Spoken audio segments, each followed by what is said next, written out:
Hi friends, welcome to famous five. இன்றைக்கி நம்ம பண்ண போகிறது நார்த்தங்காய் ஊறுகாய்.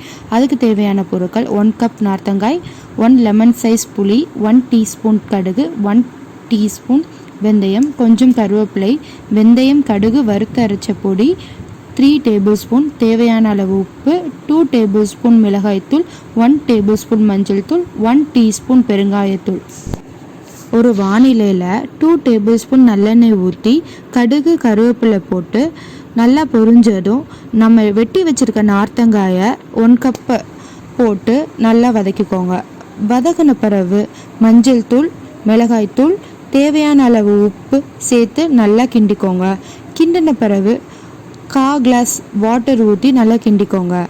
நம்ம எடுத்து வச்சுருக்க புளியை தண்ணியில் கரைச்சி புளி தண்ணியாக அதில் ஊற்றிக்கோங்க. ஊற்றிட்டு ஒரு 10 நிமிஷம் நல்லா கொதிக்கட்டும். அதுக்கப்புறம் பெருங்காயத்தூள் போட்டு நல்லா கிண்டி விட்டுக்கோங்க. 5 நிமிஷம் கொதித்ததும் வெந்தயம் கடுகு வறுத்தரைச்ச பொடியை போட்டு நல்லா கிண்டி ஒரு 15 நிமிஷம் நல்லா கொதிக்கட்டும். இப்போது நம்ம சுவையான நார்த்தங்காய் ஊறுகாய் ரெடி. நீங்களும் செஞ்சு பாருங்கள்.